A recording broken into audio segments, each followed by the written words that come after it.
വഖഫ് വിഷയത്തിൽ ലീഗുമായി യോജിച്ച സമരത്തിനില്ലെന്ന് LDF convener TP Ramakrishnan. ലീഗിന്റെ എല്ലാ നിലപാടിനോടും LDFന് യോജിക്കാനാകില്ല. ജമാഅത്തെ ഇസ്ലാമിയെയും SDPയെയും തള്ളിപ്പറയാൻ ലീഗ് തയ്യാറാകുമോ? അങ്ങനെയെങ്കിൽ ലീഗിന്റെ നിലപാട് അംഗീകരിക്കാമെന്നും TP രാമകൃഷ്ണൻ പറഞ്ഞു. ഇന്ത്യൻ യൂണിയൻ മുസ്ലിം ലീഗ് എടുക്കുന്ന എല്ലാ നിലപാടിനോടൊന്നും നമുക്ക് യോജിപ്പില്ല. ഇപ്പോ കേരളത്തിൽ അവർ സ്വീകരിക്കുന്നത് ജമായത്തും SDPയുമായിട്ട് സഖ്യമാണ്. ലീഗ് പറയുന്നത് അവർ മതനിരപേക്ഷ നിലപാടെടുക്കുന്നു എന്നാണ് പറയുന്നത്. മതനിരപേക്ഷ നിലപാട് സ്വീകരിക്കുന്നവർക്ക് എങ്ങനെ മതരാഷ്ട്രവാദം ഉയർത്തിപ്പിടിക്കുന്ന ആളുകളുമായിട്ട് സഹകരിക്കാൻ കഴിയും? അവിടെയാണ് ലീഗ് ഉയർത്തിപ്പിടിക്കുന്ന നിലപാടിൽ സംശയം ജനിപ്പിക്കുന്നത്. ലീഗ് ജമായത്തിനെയും SDPയെയും തള്ളിപ്പറയാൻ തയ്യാറാണോ? കഴിഞ്ഞ പാർലമെന്റ് തെരഞ്ഞെടുപ്പിലും ഉപതെരഞ്ഞെടുപ്പുകളിലും ലീഗ് സ്വീകരിക്കുന്ന നിലപാടെന്താ?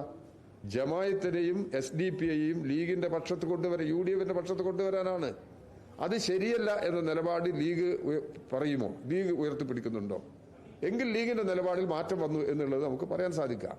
ഇല്ലെങ്കിൽ വർഗീയമായ നിലപാടിൽ ലീഗ് ചേർന്ന് നിൽക്കുന്നു എന്ന് തന്നെ കണക്കാക്കേണ്ടതായിട്ട് വരും.